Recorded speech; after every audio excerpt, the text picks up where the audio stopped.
पिछले कुछ दिनों में एनआईए और ईडी द्वारा पीएफआई यानी कि पॉपुलर फ्रंट ऑफ इंडिया के तमाम ठिकानों पर छापेमारी की गई। देश विरोधी गतिविधियों में शामिल होने के कारण अब केंद्र सरकार ने इस कट्टरपंथी संस्था पर 5 साल का बैन लगा दिया है।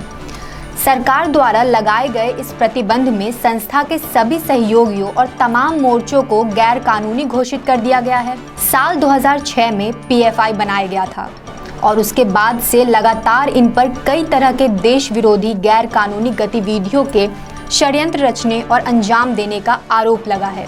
पीएफआई पर हिंसा की घटनाओं और देश विरोधी ताकतों के साथ मिलकर काम करने और देश के टुकड़े करने की साजिश करने का आरोप लगते रहा है।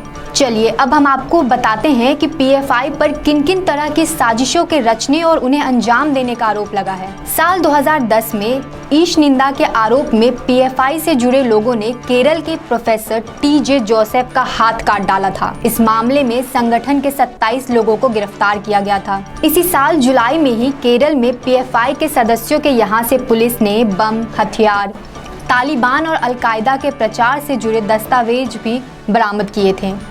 साल 2012 में केरल सरकार ने हाई कोर्ट में बताया कि हत्या के 27 मामलों में पीएफआई की भागीदारी थी। केरल के कन्नूर में एबीपी के सदस्य की हत्या करने में भी पीएफआई का नाम आया था। इसी साल असम में बोडो बनाम मुस्लिम दंगों में भी पीएफआई के शामिल होने का पता चला था।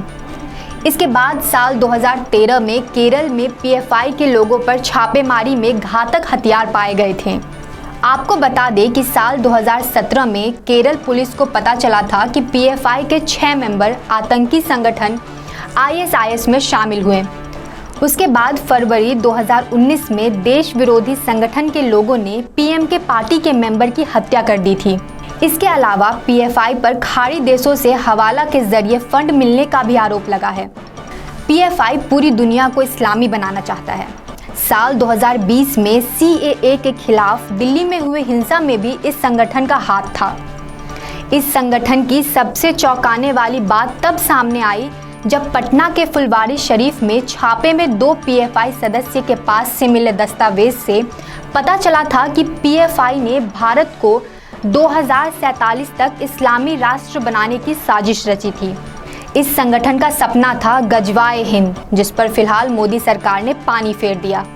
पीएफआई के अलावा सरकार ने Rehab India Foundation, Campus Front of India, All India Imam Counselling, Junior Front, Empower India Foundation सहित कई अन्य देश विरोधी संगठनों पर भी बैन लगा दिया है।